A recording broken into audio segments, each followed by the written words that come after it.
Hello, and a warm welcome to the latest edition of our Irish Angle show in association with the William Hill Each Way Extra series of races. As usual, or back to normal, I have Emma Nagle and Johnny Ward with me. Emma, Johnny, welcome to the show. Hi, Vinny. Thanks, Vincent. Now, Emma's in Malta, she tells me, so she's in the sun. I'm in Spain, and Johnny is somewhere in the middle of Kildare. Anyway, we shall get stuck into it. First thing on the agenda is Tipperary's all-weather track. There's some news of that in the last few days. The development is already a year behind schedule, but it looks like they're going to get up and running in early January, turning the first sods on it. It's supposed to be completed now towards the end of 2027 before we'll start to see racing there. And it looks like the cost has gone up considerably. Originally, they were talking about around about 18 million. Now we're looking at something between 25 and 35 million. And it looks like Horse Racing Ireland are going to borrow the majority of that to fund it. What do you make of this, Johnny?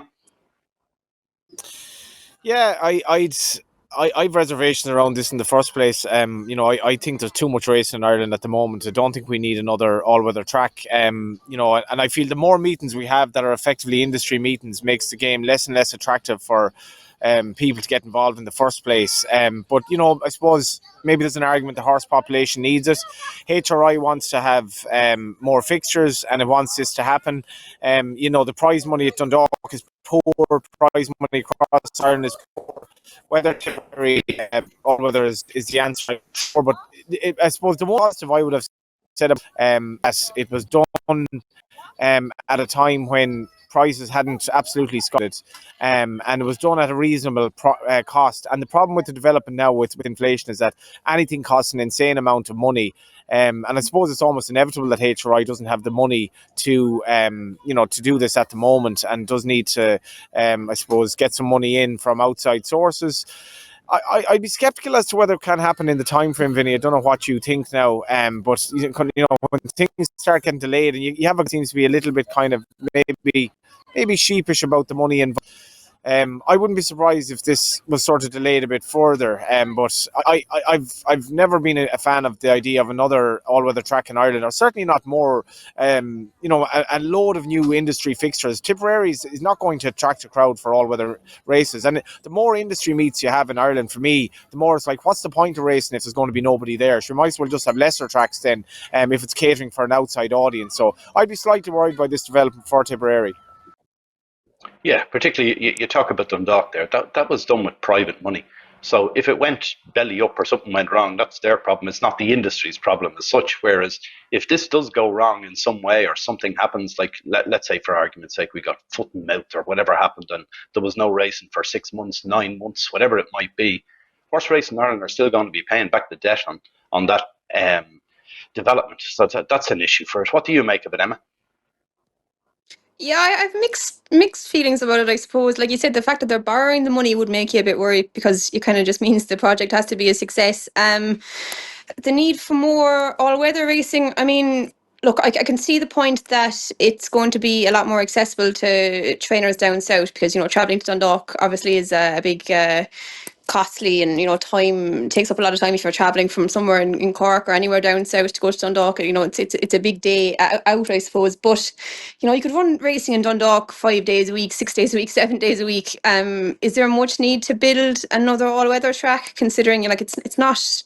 Maybe you could just make more use of Dundalk on its own, rather than having 1 or 2 fixtures every week there. I know. Look, I've seen plenty of trainers make the case that there's enough racing for these, I suppose, that level of horse, but whether it kind of justifies building a whole new all-weather track. Tipperary is a race course that I really like. It's always a good day out down there, but as Johnny said, how much support will these all-weather meetings get from the public? It's hard to know.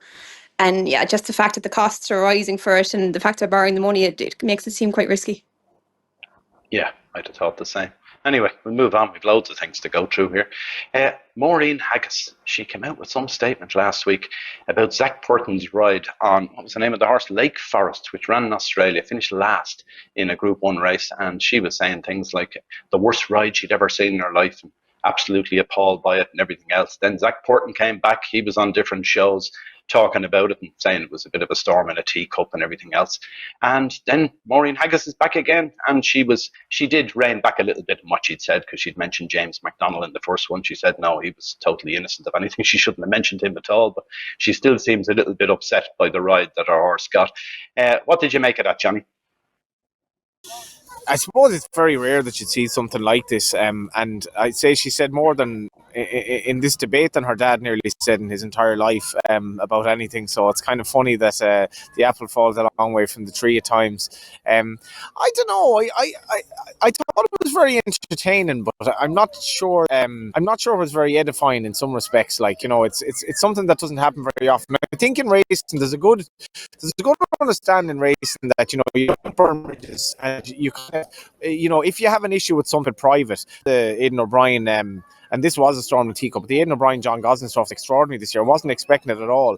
Maureen Haggas is very entertaining, but I personally don't really feel I have the knowledge or expertise to criticise rides to the extent that Maureen Haggas has. But I don't know. I don't know what to make of it, to be honest. Yeah, you mentioned her father, of course. That was Lester Piggott, who was the greatest jockey of all time, without doubt, I suppose. So she should know what she's talking about to some level. But I think what it comes back to here is the horse is very tricky. They were talking about this. It's a very tricky horse in the parade ring, on the way to the start, in stalls as well, and all of that. But the thing with him is he seems to be a very lazy horse. So you have to ride him a certain way. But when you try to stoke him up, he won't do anything initially. And you got to keep at him, and then he'll finally go for you. And his form is pretty consistent at that level as well. So he should have been somewhere in contention if he was 100% right. Of course, Zach Purton's version is, yeah, he was tricky in the parade ring. He was tricky on the way to the start. He was tricky in the stalls. He pulled a little bit hard during the race. And then when I pressed the button, nothing happened. But the bottom line is she's saying, well, we told you nothing would happen initially. You had to keep going with him, and he didn't persevere. So that seems to be it in a nutshell as far as I can gather. What did you make of it, Emma? Yeah, you probably summarised it fairly well. Like, I think if you watch back his run in York, before he went down to Australia in the City of York Stakes, like there was one stage throughout the race where it looked like he was probably going to drop off the back of the telly, and then he stayed on, obviously with a more vigorous ride, and ended up finishing, was he a close third or fourth, but like probably a bit unlucky in running as well. So he's obviously a horse who takes a bit of riding. And look, Zach Purton's obviously a world-class rider, but every jockey is capable of giving a horse a blow-apart ride, and I tend to agree with Maureen Haggas in this one, to be honest. And I liked the fact in her second interview she didn't back down on her point. She was maybe trying to trying to calm down the fire a small bit, but she still stuck to her guns, which I think was good to see, because, you know, when you get so much backlash, I suppose, publicly, like the Australian racing Twitter in particular, you know, they really back their own. Like, they don't like to see criticism of horses, jockeys, trainers from anywhere else in the world. And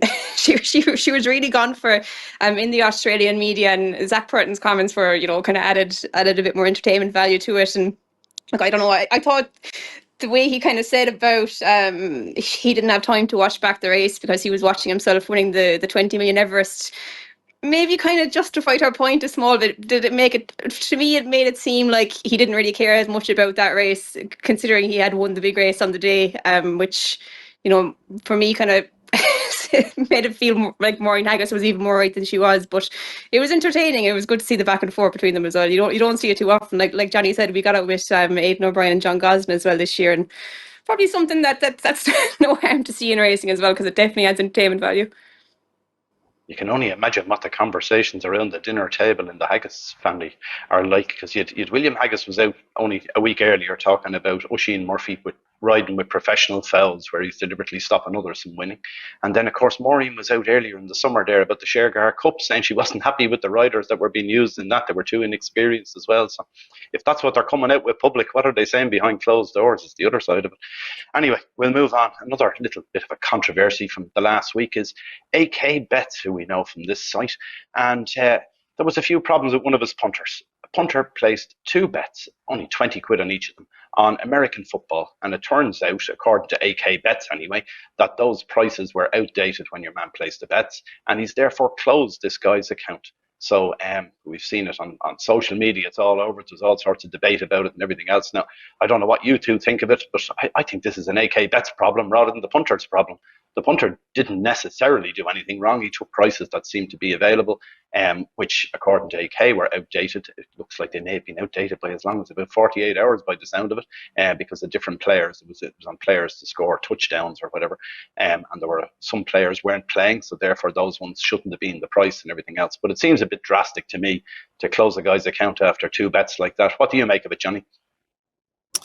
It's a bad look, like, you know, and I was at AK's wedding, friendly with AK. I work for part-time bits and bobs, freelance for a bookmaker as well, and I've always said, like, as much as I'm a punter and I've been punting for, I suppose, half my life now or more, I do see bookmakers' perspective on things, but this is just a terrible look. The money is so small, like, it's just, and the negativity out, and like, I'm not on X or any of the social media apps, but I was sent this morning, so I looked at the reaction to it and all of that, and it's just not a good look for the bookmaking industry that somebody feels somebody's account needs to be closed literally in this instance for the sake of 100 quid really, or 110 quid, whatever it was.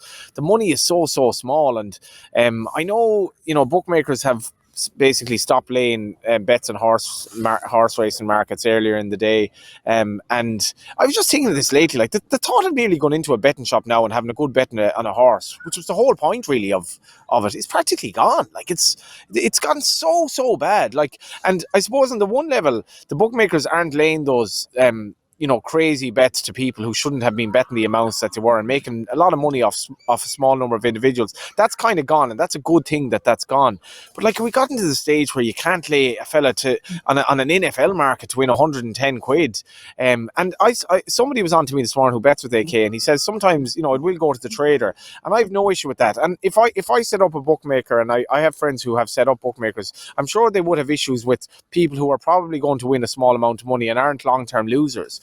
But my point about bookmaking in general is this is not a Ponzi scheme. Like this, some people should be allowed to win. Like, and unless you are allowing somebody, a tiny number of people, to win a small amount of money, tell everyone at the start. Just tell everyone when he or she opens up an account, we're going to close you straight away if you do anything remotely out of order. So AK is not here. I haven't been talking to him, but I thought this was really a terrible look for the sums involved. And ultimately, then you're left on social media looking really bad, because that's the outcome of this. And often, and I have to say this, often punters will utterly, you know, downplay their own roguery and will not tell the whole story with things. And maybe this bet was like, maybe the prices were slightly gone elsewhere, but like ultimately it's a small bit of money, AK. And I'm very demoralised with the way the bookmaking industry has gone. I think now, unless you're having absolute mug bets or build a bets or in play stuff that they can't lose on, they've no interest in you. I'm sad to say that's the way I feel about it. Yeah, well, the other thing here is that AK, as he told us recently on this show or whatever, he's got a UK gambling license, which is a big thing. It's not easy to get. You've got a bookmaker has to jump through a lot of hoops and have all sorts of different staff in place in all sorts of areas, such as safe gambling and everything else. But you'd imagine the UK gambling license, you can't just go closing punters' accounts for the sake of a couple of £100. You would imagine there should be something within that license to say, if you want to close someone's account, there must be a reasonable excuse for why you're doing it. That you'd have to show that the person was doing something wrong, or that they were winning too much off you to a certain amount, whatever that would be. But a couple of £100, as I say, doesn't seem to fit that bill. What did you make of it, Emma? It's not good publicity either way, is it? No, it was a PR disaster, you know, over the sake of 110 quid bet. I was very surprised by it now, to be honest, because I normally enjoy AK's stuff on social media. You know, he's very good at marketing himself and his company, I suppose. But you know, some of his tweets yesterday, like it's kind of hard to see the reasoning behind it. Like, the punter kind of made everything very transparent. If you read through the thread of tweets, it's hard to see. Like, sometimes with those stories, like Johnny said, you know, there might be another side of the story that you don't know about. But like, the whole thing was posted, all his previous bets with AK bets. I think the argument was that, you know, he was betting on a stale market. But, you know, like AK obviously pays to advertise his bets on advertise his prices on odds checker, which is where the punter saw the highest price and took it. How are they supposed to know that his markets aren't able to keep up with the changing prices? I'd say it's very hard to see the bookmaker's point of view here. It's a total PR disaster. Some of the tweets, I couldn't believe it last night. But yeah, it was bad. Now, to be honest, like, it's punters should be allowed to win sometimes. Like you said, how can you justify closing a customer's account over this? I can't see any reasoning behind it, and it just seems to be the way it's going now, though, isn't it? But yeah, I was very surprised because he kind of, I suppose, was advertising or marketing himself as kind of a bookmaker of the people, but this was as probably as bad as you'd see really for account closures. Just on this as well, Vinny, and a broader point, nothing to do with the AK. This is one of the reasons why racing isn't as popular as the loss of the betting ring. And the betting ring was brilliant. It was brilliant buzz and all that. But if you're involved in a horse, and I spoke to a trainer about this, about having punting owners, and the trainer was saying to me, like, if he's a young lad who's riding out a horse and he sees that the horse is 20-1, how am I supposed to stop him having a few quid in it, right? But the problem is, if the fellow who's working in the yard has the 10 or 20-1, it's 6-1 within. Like, the markets are so bad now that owning a horse, it's hard to get the price. Even if the horse wins, it's hard to get money on. It's hard to get the price. And the whole thing of actually betting on the horse that you own, that you have a bit of insider information on, the life has been absolutely squeezed out of punting. It really, really has, and it's alarming. Like, imagine trying to go into a betting shop now and having a good bet on a horse like the old days. They'd laugh at you. It's just not done anymore. So where is this going to end up? Well, you see with those bets, the ones who are trying to pull off strokes nowadays, in recent years, they're all trying to do it on multiples, aren't they? You need more than one horse, because if you're only back on one, you can't get on. Whereas if you're doing it in Yankees and accumulators and whatever, you have some sort of chance. Which brings me back to a little thing I see from William Hill this morning. Some punter in the UK on Saturday did a $5 each way accum, and ends up only had one winner out of the 6 horses, but the others were all placed and got 47.5 grand for their $5 each way. Maybe that's the way to go, Johnny, for you in future. $5 each way accum. Yeah, well, price. Yeah, the problem is getting horses obviously to win, or your things to win. But like the fact that Barney Curley kind of set it going about 20 odd years ago. Charles Burns sort of copied it. Had devising punts with horses and trainers who had no obvious connection together whatsoever. Like, so you had really obscure. And in fairness to bookmakers, you would be afraid of laying these multiples, because it can be like lottery money in for small stakes. But Jesus, Vinny, like, it's getting to the point now where racing is getting into a race to the bottom, and this is obviously about the NFL, but racing is getting in terms of getting bets on, and bookmakers having no opinion whatsoever. And in fairness to William Hill, it is pricing up racing, but like, racing used to, like, bookmakers could not survive without racing. Right? If racing collapsed in the morning, would the flutter be affected at all? Genuinely? No, Flutter wouldn't. That wouldn't bother them at all, because it's all FanDuel is 70% of their business, isn't it, in the States? So that's where it goes there. Yeah, just apologies there, because Johnny's breaking up a little bit, but we'll keep going because he's out in the middle of nowhere. It's a miracle we can see him at all, I'd say. Anyway, we'll move on. The flat season's coming to a close soon. We've Dylan Brown McMonagle. I think he's eight ahead in the Jockeys Championship. Looks like he's going to be champion jockey for the first time.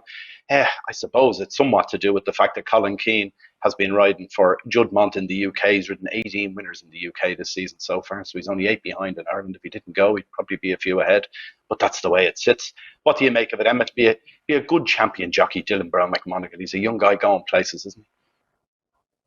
Yeah, brilliant. No, it's great to see it. Is he 23 years old? Kind of, I suppose he kind of rose to fame early enough. I think there was a documentary about him when he was in the pony racing, and obviously just kind of got going on the right foot, connected to a massive stable, and like, he's a brilliant rider, and very articulate, I suppose, as well, which kind of helps in building his international appeal. But yeah, he's going to Hong Kong this winter. Like, he's on 95 winners. I think, like, normally the sweet spot for a champion jockey is kind of just getting over the 100 mark, and you can say maybe Colin is a bit unlucky that he has to go to England a bit, but like, if Dylan gets up to the 100 winners anyway, you can probably make the argument that, maybe he might have beaten Colin regardless of it. But it's great to see the competition in it, I suppose.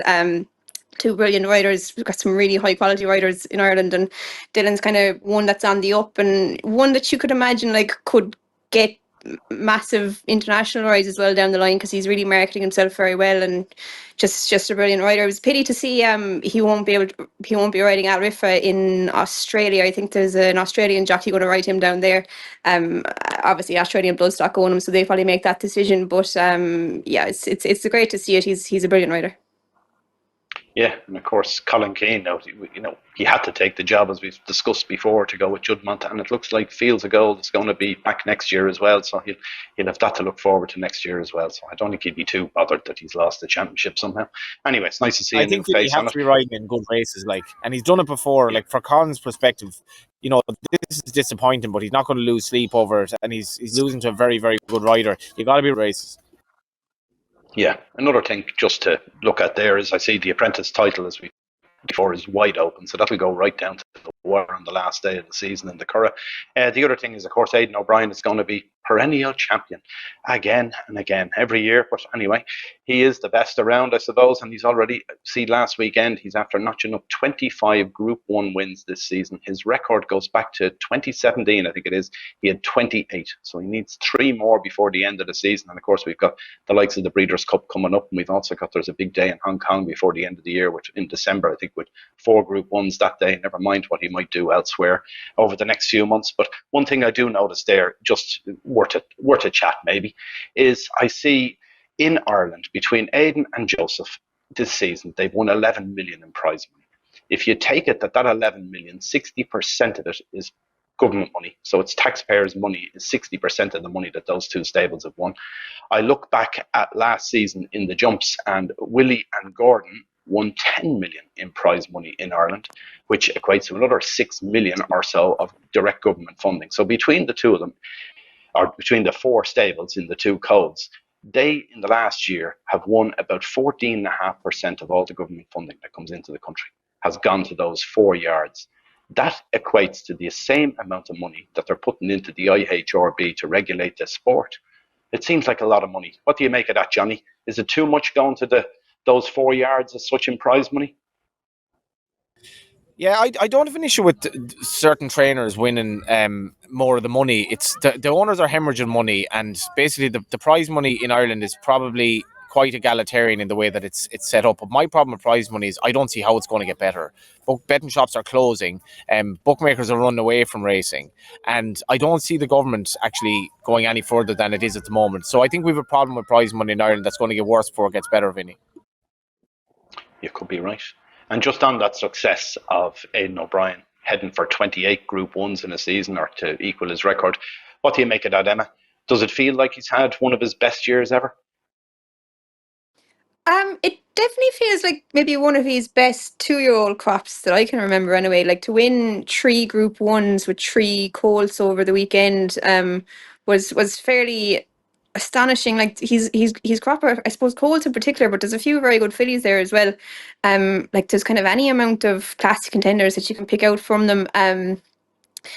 Look, maybe I suppose Mini Hawk is the superstar older horse, maybe slightly lacking in older horses apart from that, but the 2-year-olds just seem to be really, really good this year, and could be, plenty of really exciting ones to look forward to, like the likes of Pierre Bernard, Hawk Mountain won over the weekend. He had the 1, 2, 3 in the Futurity. Like, they all look like good horses as well. So yeah, it's exciting times. Looking forward to next year as much as anything, but it's some record in fairness. And going into the Breeders' Cup, like, I was just having a quick look through a few of the anti-post markets before we came on there, and he's got a really strong team over there as well. Like, nearly all the turf races, he's got something very good in it.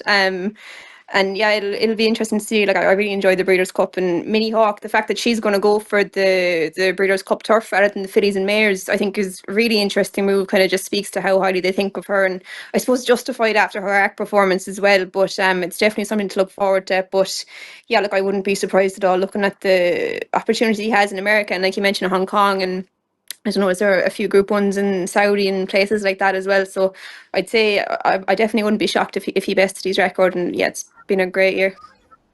Yeah, I think he's a lot of horses, Vinny, that are hardy as well, and he can run them. Like, he's not afraid to run his horses at the moment. He's if you had the experiment with certain sires that backfired, he has very good sires now, very, very good Galileo bred mares that are breeding good offspring, and a good set of horses. Yeah, True. Just looking at that, we've got the Breeders' Cup, obviously, as we say, this weekend, and I think he's going to run 8 horses altogether. He's talking about including Mini Hawk in that turf race. I was just looking at the Classic, which obviously he has tried to win many times and has failed, but it looks like a cracking renewal. We've got Sierra Leone and what's the horse? Fierceness, that was first and second in the race last year. We've also got the 2 good 3-year-olds, Journalism and Sovereignty, lining up there as well. So it should be a cracking weekend's race. And then, of course, we also have Down Royal on this weekend as well with the Champion Chase. I was looking at that. We've got the first 2 from last year, Envoy Allen and Hewick. It's only half a length between them. Hewick has been out and won already this season, and Envoy Allen, I think the record at Downwell is 5 wins and a second, only beaten ahead in the same race years ago by Jerry Calam. It's the only defeat that horse has ever had up there. And then we've got a couple of English in it as well, Pick Dory and GA Law coming over, and Spillane Towers in it as well. What do you make of that, Emma? It could be a cracking renewal again of that race. Yeah, it's kind of fast coming around. It's hard to believe straight back into it again. I suppose Cheltenham October meeting was the kick-off of it. But yeah, looks like a cracker. And it's good to see the few English contenders in at this stage anyway. It'll be nice to see. It's actually a meeting I've never done. It's one I'd love to go to because that Champion Chase in Downroyd, it's always... maybe even though it could be a small field sometimes, it always just seems like a race that's kind of a bit box office. You can often get a challenger coming over from the UK, but yeah, no, it's always a brilliant card. But yeah, I'll be looking forward to keeping an eye out for declarations, and hopefully a few of those English horses do come over because it'll be nice to see a bit of a mix up there. Yeah, nice to see a couple of Willie runners as well at the meeting. He tends not to have a whole lot up there. I see he's no entry for the big race in itself, and there's no entries out yet for some of the other main races on the Saturday. Anyway, we'll wrap up with a horse to follow. Johnny, have you got one for me? Hero of the hour would describe the 2 of you for your patience here as I record this from Kildare Farm. A lot of people looking at me very strangely. I think 1 or 2 definitely listen to the podcast. I think one lad was kind of, I think he could hear your voice start to smile. But anyway, Hero of the Hour is my selection. I've put him up the last couple of times in my racing TV tipping column. Dundalk I'm getting a bit frustrated at Dundalk with the amount of races that are run at a slowish pace, and I thought he was again inconvenienced by the slow pace the other night. 6 furlongs with a strong pace, he's ready to win. Very good. Okay. I'll go with one now. Is Sport in the Park, trained by Noel Meade, 6-year-old that won a handicap hurdle in Galway last weekend on Saturday. I thought the horse of Harry Rogers, he beat Grand's boy, would win, but this horse was obviously very well handicapped. He hadn't had a run since last November, and they were using the race as a stepping stone to the Troytown Chase. Noel Meade was seemingly going to run him in a chase in Galway, but was afraid he'd win and get a penalty for the Troytown. So it'd be interesting to see. Noel has won that Troytown a few times before, so it'd be interesting to see how that horse gets on. It's called Sport in the Park. What about yourself, Emma? I put up, I think the most impressive one over the weekend for me was Pierre Bernard, but I already put him up, I think, after he won in Newmarket the last day. But I thought the horse who finished second in the Futurity Action, I really liked the way he did it. They obviously think an awful lot of the winner as well. He looks like a really kind of big, good-looking horse, but I just like the way that he put his head down and battled against potentially maybe a speedier type of rival. I'd say Action could be more of a Derby horse down the line, and maybe won't get the same limelight after being beaten at the weekend. But I like the way he just stuck into it and didn't leave the eventual winner go past him too easily. So he'll be one I'll be looking out for coming up to Derby time next year. Just got to give a mention to Ronan Whelan as well, Vinny. I was absolutely delighted for him because he was obviously jocked off in Champions Weekend because it was a non-runner, and then the winner basically ends up being the favourite in Doncaster, and it turns out Ronan's on the right one. It was a fascinating betting market because, like, Ronan Whelan's mount was initially put in second favourite, much shorter than Action, who was ridden by Wayne Lorden, but 2 very likeable horses. I was absolutely delighted for Ronan. He's a great lad. Great stuff. Well, thanks for all your contributions, and thanks to everyone who's watched this far through the show. Hope the little interruptions with some of the sound and vision didn't bother you too much. Do gamble responsibly if you are having a bet, and make sure to subscribe to our channel if you haven't already. All right, thanks for watching, and bye for now.